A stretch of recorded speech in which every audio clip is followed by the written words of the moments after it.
Operation खालामनायनि आंनि बिखाया बोरै बुन्दाना बुन्दिमार बेयो बुन्दासो तो लोगोफोर नै न'खौ ओरैबायदि गाज्रि कन्डिशनाव उरबाय आरोना बे बिनि थाखायनो बेखौ हमनो गोनां जादों। नै जोंहा दिनै एन्जर मोनदों न'खौनो एरखुजोबबायमोन बे एन्जरा ओमफ्रायो नै नैबे खला बेयाव एन्जरा नांलांदोंमोन आरो एन्जर नांलांनानै बेना आथिङा फारसे जनानै थांदों नै जनानै ओमफ्राय बिदिनो साननै सानथामसो थानानै दिनै बुथार मोनबाय आरो माइरं जाफैबाय थादोंमोन नालाय ओमफ्रायो नैबे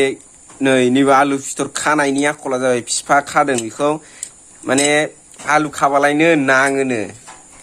एन्जरा नंगौना नङाथाय खिन्थु दा बुथार मोनबाय आरो एन्जरखौ दासो बुथारदों नै ओमफ्रायो एवनोसै जानोसै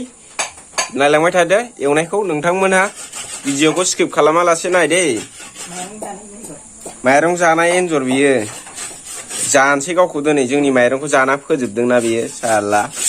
दानिया जोङो एन्जरखौ सावजेनबाय नै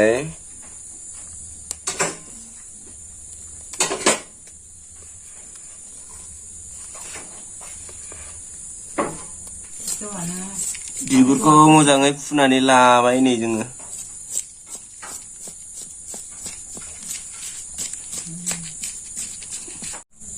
अपारेशन खालामनायनि आंनि बिखाया बोरै बुन्दाना बुन्दिमार बेयो बुन्दासो दाबो फिसाजों हाखावबानो जायो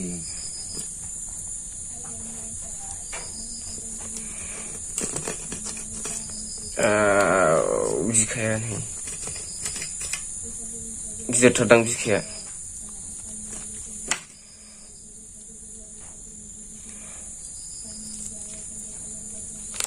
गोदाला आरो हादलाबसेसो माइरं जाग्रा बे साला मोनागुनाखाय गोदायासै सर्टकाटै बेदरखौ हाबायसो नै गोदायासै सर्टकाट जानायनि हाबाय बेदरखौ थाब जानायनि सामब्राम खामबाय दे होद'